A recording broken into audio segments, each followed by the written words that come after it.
তোমাদের বাংলা বইয়ে 34 পৃষ্ঠা খোলো তো সবাই। 34 পৃষ্ঠা খুলো। খুলে ছবিতে কি কি আছে একটু ভালো করে মনোযোগ দিয়ে দেখো, 1 মিনিট দেখে চিন্তা করো ছবিতে কি কি দেখতে পাচ্ছ। একটু 34 পৃষ্ঠা, এই যে রাজুর আঁকা ছবি, রাজুর আঁকা ছবি, রাজু কি কি এঁকেছে তোমরা একটু 1 মিনিট দেখো এবং চিন্তা করো। এই যে রাজুর আঁকা ছবি, সবাই দেখেছো? রাজু হচ্ছে একটি ছেলের নাম, তাই না? ও ছবি এঁকেছে। তোমরা ছবি আঁকো না? ছবি আঁকতে কেমন লাগে তোমাদের? তো রাজু একটি ছবি এঁকেছে, ওই ছবিটা এখানে তোমাদের বইয়ের পৃষ্ঠায় দিয়েছে, 34 পৃষ্ঠায়। তো রাজু কি কি এঁকেছে, কি কি এঁকেছে রাইয়ান বলো দেখি একটু দাঁড়িয়ে। গরু, ছাগল, মানুষ, নৌকা, মাছ, গাছপালা। আচ্ছা, ধন্যবাদ। মিশকাত বলো তো, মিশকাত কি কি এঁকেছে রাজু? ও যেগুলো বলেছে ওগুলো বাদ দিয়ে আর কি দেখা যাচ্ছে? বাড়িঘর আছে, বাড়িঘর, আছে, মানুষ আছে, পাখি আছে, গাছপালা হ্যাঁ আছে, পাখি আছে। নৌকা আছে। আচ্ছা, ধন্যবাদ ধন্যবাদ ধন্যবাদ।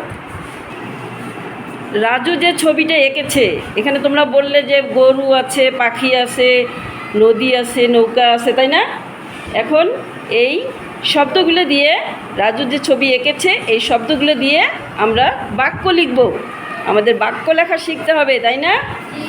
হ্যাঁ, এই জন্য আমরা এই ছবি দেখে, ছবিতে কি আছে? পাখি আছে না? এই জন্য আমি এখানে ব্ল্যাকবোর্ডে পাখি লিখে রেখেছি। এই পাখি শব্দ দিয়ে তোমাদের বাক্য লিখতে হবে। কে লিখতে পারবে ব্ল্যাকবোর্ডে এসে? পাখি দিয়ে বাক্য লিখতে হবে। আরও যা যা সব ছবি এঁকেছে সেই শব্দগুলো দিয়ে আমরা বাক্য লেখা শিখবো আজকে। আজকে কি শিখবো? বাক্য লেখা। পাখি দিয়ে বাক্য কে লিখতে পারবে? সবাই খাতায় লেখো আগে, তারপরে আমি ব্ল্যাকবোর্ডে লেখাবো। তো সবাই লিখলে বাক্য পাখি দিয়ে? সবাই লিখেছ? তো মিশকাত একজন এসে ব্ল্যাকবোর্ডে একটু লিখে দেখাও দেখি। হ্যাঁ, পাখি দিয়ে তুমি যে বাক্যটা লিখছো ওইটাই লিখে দেখাও। উঠছে না, পাখিটা আবার লিখতে হবে, পাখি শব্দটি আবার লিখতে হবে, তারপরে উঠছে। পাখি শব্দটি আবার লিখতে হবে। হ্যাঁ, পাখি কি করছে? উঠছে। কি লিখলে তুমি? পাখি উঠছে। রাজুর আঁকা ছবিতে পাখি ছিল, সেই পাখি দিয়ে তুমি একটি বাক্য গঠন করলে, বাক্য লিখলে। কি বাক্য লিখলে? পাখি উঠছে। ধন্যবাদ দেয় আমরা একটু করতালি দিয়ে ওকে ধন্যবাদ জানাই। আচ্ছা, তুমি জায়গায় যাও। শিক্ষার্থীরা, আমি দেখো পাখির পরে নদী লিখে রেখেছি। রাজুর আঁকা ছবিতে নদী আছে না? বলো, নদী আছে না? হ্যাঁ, আমি এই জন্য নদী শব্দটি লিখলাম। এখন তোমরা নদী দিয়ে বাক্য লিখবে খাতায়, তারপরে ব্ল্যাকবোর্ডে লিখবে। লিখছো সবাই? কি লিখছো দেখি? নদীতে নৌকা আছে, অনেক সুন্দর, ভেরি গুড।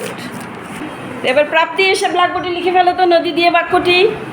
দৌড়ে দৌড়ে এসো, তাড়াতাড়ি এসো। নদী দিয়ে একটি বাক্য লিখবে। তুমি যেটা খাতায় লিখেছো ওইটাই লিখে ফেলো।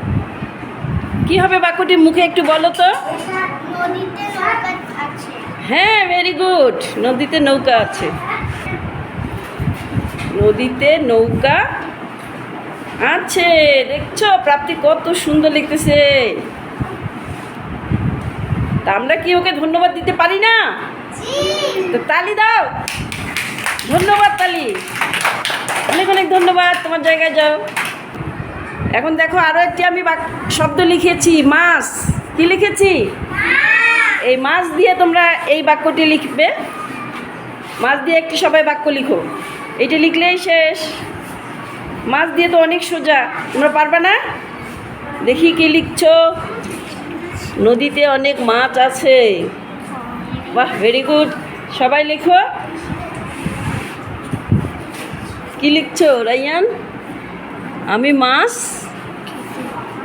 মাছ খাই। হ্যাঁ, এটাও হবে। আমি মাছ খেতে ভালোবাসি, আমি মাছ খাই, আর নদীতে মাছ আছে। যেটা লিখবা সেটাই হবে। এগুলোকে কি বলে? বাক্য। কি বলে? বাক্য কি? আচ্ছা বলো তো বাক্য কি? শব্দ, হ্যাঁ। শব্দ মিলে একটি বাক্য। Very good. কয়েকটি শব্দ মিলে একটি বাক্য হয়। তো অনেক অনেক ধন্যবাদ। আজকে আমি ক্লাস এখানেই শেষ করছি। আজকে আমরা কি শিখলাম? রাজুর আঁকা ছবি থেকে বাক্য লেখা শিখলাম, তাই না? তো সবাইকে অনেক অনেক ধন্যবাদ।